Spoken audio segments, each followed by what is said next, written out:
And if you put English subtitles and the audio is in English, you can understand it pretty well. But if you remove the subtitles and just leave the audio on, you can barely understand it. What does that mean? That you weren't listening, you were reading. And the English was like a little noise there in the background that was like, hello, congratulations.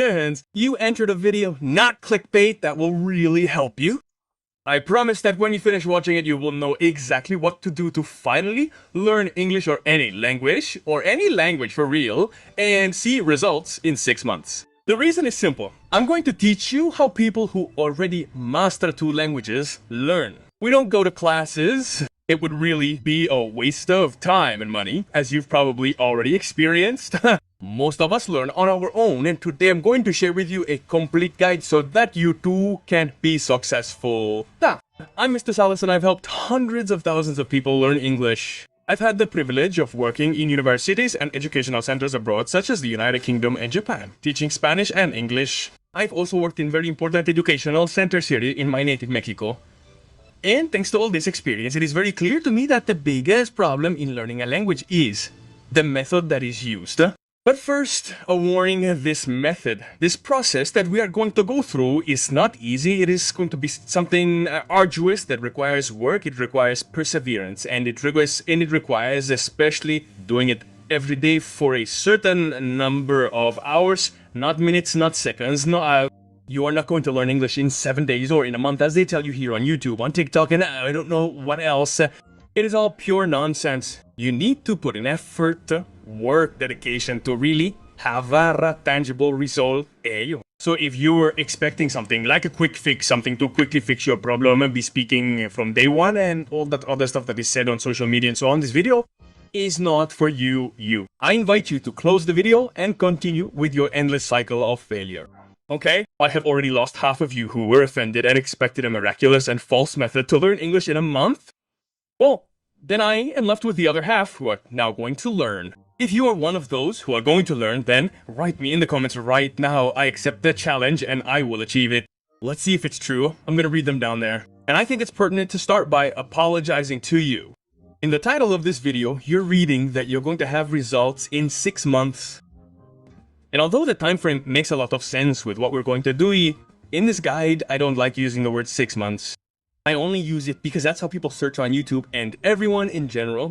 But we shouldn't talk in months, we should talk in study hours. 250 hours of study, to be exact. That's the goal we have, before those 6 months are up, which translates to more or less an hour and a half of daily study. I've seen people who supposedly have been studying a language or something like that for 8 months, and then I find out that it's because they had a 2 hour or an hour and a half class a week, right? So imagine this is a person who studies like 8 or 10 hours a month, when in this method that I'm gonna recommend to you today, well, we're studying like 10 to 12 per week. What's the line? And you should know right away that eventually, by following this method, you will lose motivation. At some point, you will not feel like you're doing things. You will say that you have more important things to do, that you don't have time today, that today you can't do it, that I don't know what to. Those are the most important days where you can't fail, because a bad day becomes a bad week, then a bad month, and then we stop studying and abandon the language. The language I teach. And if you want to apply this method in a more organized way in the first 30 days, which are the most important, I'm going to invite you to my 30-day challenge in my private community. You have all the information down there in the first pinned comment. Check it out, I'm sure it will be useful, especially if it's the first time you're gonna try something like this on your own. Okay, the resources you're going to need, remember, they're all in the description and the first pinned comment. To start, I want you to download the application called Anki.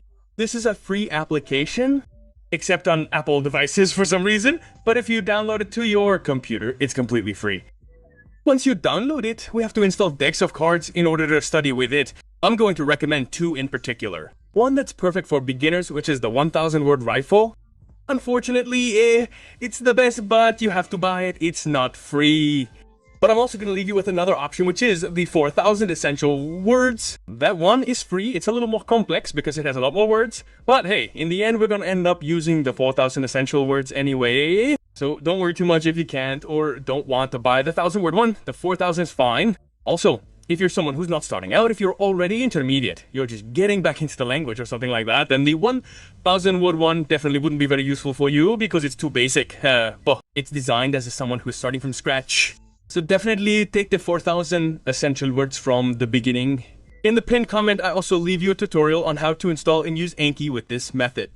Number 2, the Linku application, or really any text in English where you can listen to the audio and review the meaning of the words to read aloud. I recommend that you download the Linku application with the link that I will leave below in the pinned comment so that you can try it for 100 words to see how it works. But honestly, if you want to see more ways to read for free, I will also leave you the link to a class that I gave on the subject. You do not need the application, it simply makes everything easier because it is like automatic, let's say. You can also use the Duolingo stories. The bad thing is that there are very few, so you will finish them in a very short time. Number 3, you need a subscription to a streaming service, and I recommend Netflix or Apple TV. I think they are the best. I will leave you videos about them too there in case you want to watch them.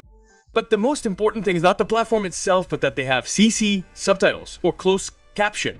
These subtitles replicate exactly what the characters are saying in written form. It is very important that they are CC subtitles.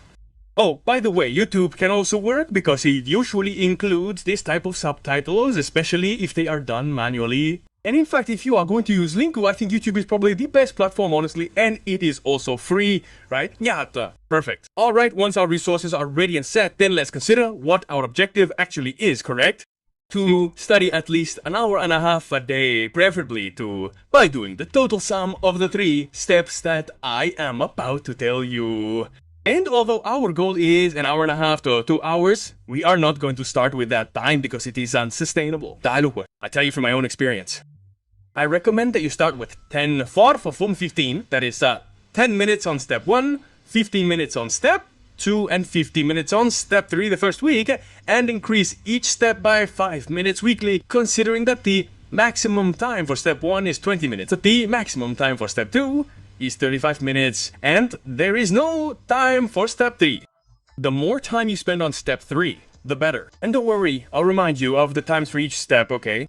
In fact, how about we start with them right away? At number 1, we're gonna learn vocabulary with Anki. It's very important for you to know that Anki's role is not to put words in your head, memorize them, and that's it, no. The idea behind this is to see the word, recognize it, know that it exists, like implant it in your head if you want to see it that way, and then in step number 3, which we're gonna talk about in a moment, recognize the word reganda sarkati. Well, it's gonna happen to you. In fact, I'm sure you can see some comments right now in the video here that are going to tell you that it's like magic, something like that, that's how it feels. Yeah, you'll see. We'll get to that very soon. The maximum amount of time we're going to spend studying here in total is 20 minutes. And it's very important that you play around with that time, because sometimes a lot of people put in new words a day and certain reviews a day, and they never change them. That's impossible because when you're starting a deck, your first sessions are usually very easy because you don't have reviews, so you spend much less time studying than in later sessions, ALA sessions. That's why a lot of people who use Anki start off very well. They start by doing 10-15 minutes, and little by little they realize that, oh, now I did 20 minutes, now I did half an hour, now I did 40 minutes, now I did 40. You don't have to spend that much time. That's why it's very important that every day, or almost every day, you're changing the number of new cards a day. You can leave the reviews the same. In fact, I put in like 7,000 reviews like that at most so that I get the number right, maximum number of reviews possible, right? But what you can change every day so you don't spend so much time in Anki are the new words per day. Remember, you're gonna see some new words. When you finish them, the next day you'll see the reviews of those words you studied the day before, plus the new words for this new day, right? And then, as you can imagine, it's like a snowball fight, because it starts off very easy, but little by little it increases. The most important thing about this step is to vary it out so that on average you spend a maximum of 20 minutes per day studying. What does this mean? How would this look? Maybe on the first day you're going to study 30 new words, right? And oh yes, that took me 20 minutes. On the second day, let's say you're on like word number 10 and you still have 20 more to go, and 15 minutes have already passed and you think, hey, I have 5 minutes left, I'm not going to finish. What happened there? You have to write down the new words every day because you're taking too much time and then nothing happens. You go to options, you change it and put there, I'm only going to do 15 new words a day, right? You finish and that's it. The next day you write it down again and adjust it again. That's important because many people get the idea, oh, it's 30 new words a day from here until I die, right? And it's like, hey, calm down, man, right? I mean, you can keep changing and varying. Remember, I don't recommend a specific number of new words per day. I recommend spending 20 minutes on Anki every day. That's it. Number 2, reading aloud. In this step, it's not important to improve your speaking. It may seem strange to you, but we're trying to improve your listening. When you read aloud, review the word. See how it's spelled, see how it's said, match the audio with how that word is being written. That's when you improve your listening, because you make that noise and that seeing that unknown word seem more familiar, you can recognize it. And in fact, in the next step, which is where I really want to get to, that's when you're going to realize that doing steps 1 and 2 really pays off big dividends. The way I recommend that you do the reading aloud is this. You're going to look at the sentence first, and I want you to try to read it before you listen to anything. So you see the sentence, you try to read it aloud. Remember, just as you create, as God gives you understand, that's what you try to do. Then you click on the audio to see how that sentence is said, and then you can see, oh, I said something different, I did say it, I was more or less close, etc. That way you'll also realize your weaknesses when reading the language. And then, once you've listened and seen, how that sentence or that word is said, then you read it out loud again, adjusting it, and you can do it as many times as you want. I recommend that if you're not doing very well, do it 2 or 3 times until you get as close as possible. Remember, we're not practicing pronunciation or phonetics or anything like that. Just imitating it and getting as close as possible to how the sentence sounds is more than enough. Remember, what we're trying to do is improve listening to turn this noise and these unknown words into something familiar, into something that you can recognize, and especially where the context that's around that sentence or that word helps make everything much more understandable, okay? And step 3, and the reason we're doing all this is immersion. What does this mean? That we're going to immerse ourselves in content in the language. Exactly, in the language, right? I mean, audio in English, English subtitles, or even English audio without subtitles. I recommend English subtitles because that way you're doing something similar to step number 2, right? Where you're listening to the audio and also seeing how it's written. But be very careful here. If you use subtitles all the time, you're going to have the classic problem of reading more than listening.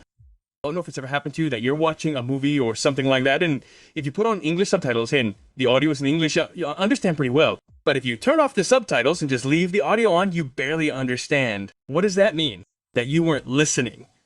You were reading, and the English was just like background noise. It's more important that you pay attention to the audio than to the subtitles. You have to actively think about, I'm listening before you're reading. I know it sounds silly, I know it sounds stupid, but you have to do it that way. You can do step number 3 for as long as you want. It doesn't matter how many hours passes, and the more time the better. I insist, as long as you respect the maximum time of Anki. Remember, 20 minutes, and the maximum time for reading aloud, which is 35 in other words. As long as you have those 55 minutes set aside, the rest of the time can be used for immersion. That's why I recommend 2 hours preferably, right? Because you can basically do an hour total of reading and an hour of immersion. Or even sometimes, once you get a little more advanced, you can take some time away from reading and dedicate it more to immersion. The idea behind immersion is that we learn like when we were children. You see, you didn't learn Spanish from English or Russian or something like that, right? You learned Spanish in Spanish just like that. You were exposed to the language so much that you eventually learned it, and that's exactly what we want to replicate. However, it takes a child many years to do that, right? I mean, we're talking about how 5 or 6 years old when they really become proficient in the language. We don't want to spend that much time doing that, and that's why we add steps as adults. That's step number 1. And step number 2 are designed to make the content in step number 3 more understandable. So what are you going to do? I need you to find real content, authentic content in the language, but make it understandable. And this is where a lot of people get confused because they say, but how am I going to understand the content if I don't understand the language, right? Don't worry. When I say understandable, I mean understandable in the sense that, for example, if you watch a series or a movie, you more or less understand the story, more or less what's going on, what the characters are saying, and so on. And yes, a lot of this context is going to be from what's happening on the screen and not so much from the words. You'll realize this at first, but that's precisely the point. When you're watching content, listening to it, reading the subtitles and so on, you'll notice that suddenly that word from Hangi step number 1 appears there, as if you recognize it, as if you see it and say, oh yeah, I've seen that word before, haven't I? Suddenly another word that you learned while reading aloud also appears there, or you hear it used in another context, and little by little that will teach you those words in the same English language. What many people mistakenly refer to as thinking in English. It's not that you're thinking in English, you simply acquired English as it is. It's not like in Spanish. It's not that we don't think in Spanish, we don't really think, no, we only know Spanish. How do we choose the content that we're gonna watch? Watching something too advanced for you won't be helpful either. And that's why here in step number 3, we do have to be careful when choosing what we're watching. We have to understand it somehow, and that's also why I recommend series and movies more than anything. You lose a lot by not having the visual context of something like a movie or a series, right? I recommend that you watch something that you've already seen in Spanish before, that you really liked, or that you know by heart. For example, in my case, every time I start a new language, what I do is watch the movie INGLÉS. It's a movie that I love, the Disney one. Since I know it by heart in Spanish, every time I watch it in another language, I can more or less understand what's happening. I know more or less what the characters are talking about, and that gives me a lot of information that helps make all this more understandable. Yes. But you can do the experiment yourself. Watch a series in English with English audio, English subtitles, remember? CC subtitles, right? And once you've watched it, realize what percentage you understand, as well as you don't know what I understand, like 20% of everything. That means that the content is very difficult, it's way above your level. But for example, if you're watching something else that's like for kids and you understand like 90% of it, that content is very easy. You have to find something that you understand like 60 or 70%. I think that's the very best you should be trying to aim for. This investment in the language, in my opinion, especially your first 100 or 150 hours, should be completely free-flowing. As we say, that is just listening and letting the series or movie flow, and you watch it even if there are things that you don't understand or you don't comprehend or something like that. There's nothing wrong with it suddenly pausing, looking up the word and so on, but I don't recommend doing this more than once every 2 or 3 minutes, because you're also pausing, searching, skipping, searching. It's very intrusive. Yes, it's a way of studying, but definitely not within your first 250 hours at all. Remember, there is no time limit for doing this, eh? The more time you spend with the language, the better. And once you finish step 3, it's time to repeat the next day. And you're gonna do this until you complete a total of 250 hours. Now, I know that many people are going to ask me, what do you do after those 250 hours? Well, that has more to do with output, with production. But you can't start producing until you're very good at understanding the language, in my opinion. If you want to know more about it and to not make this video any longer, I'm going to leave you a video here that I'm sure you'll be very interested in talking about this particular topic. But remember, first, complete those 250 hours and tell me in the comments that you've already achieved it. Thank you very much for watching the video. Plus, dismissed.